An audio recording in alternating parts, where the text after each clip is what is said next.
Welcome back to Cryotos Maintenance Management. I'm your host, Bruce, and today we're tackling a crucial topic: how to prioritize preventive maintenance activities. We all know there's a lot to manage when it comes to maintenance, so how do we decide which tasks should come first? Well, joining us today is Lucas, an expert in maintenance management and IoT. Lucas, thanks for being here. Thanks for having me, Bruce. I'm excited to dive into this topic.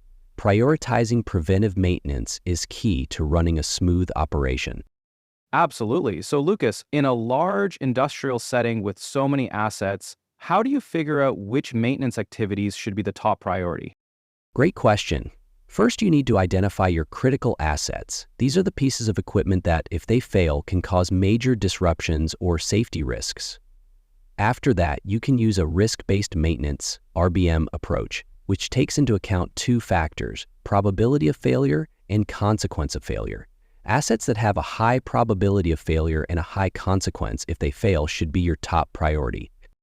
So it's about balancing the likelihood of failure with the impact it would have. How do new technologies like IoT and AI come into play here? IoT and AI are game changers. With IoT, you can collect real-time data from sensors on your assets, such as temperature, pressure, and vibration.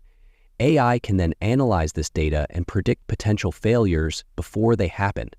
This way, you can focus on maintaining assets that need it the most, moving from time-based to condition-based maintenance, which is far more efficient. That's impressive. It sounds like IoT and AI help you stay ahead of problems rather than reacting to them.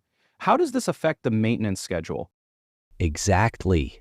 With AI, your maintenance schedule becomes dynamic. Instead of following a fixed plan, you prioritize tasks based on real-time asset conditions. This ensures you're only maintaining what truly needs attention, which helps reduce downtime and unnecessary maintenance. I see how much more efficient that can be. What other tools or practices should maintenance teams adopt to improve their prioritization? A solid CMMS, computerized maintenance management system, is crucial. It helps track, schedule, and automate tasks. When paired with IoT and AI, it gives you a full view of your maintenance needs.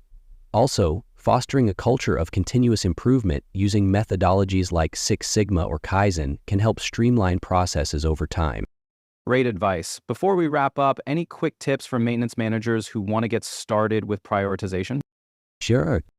Identify critical assets first. Use a risk-based approach. Evaluate probability and impact. Leverage IoT and AI for predictive insights. Adopt a CMMS for better tracking and scheduling. Thanks for those actionable tips, Lucas. It's clear that prioritizing maintenance is all about using the right tools and data. Thanks for being on the show today. And for all our listeners, remember that the future of maintenance is proactive, not reactive. Stay tuned for more insights in our next episode.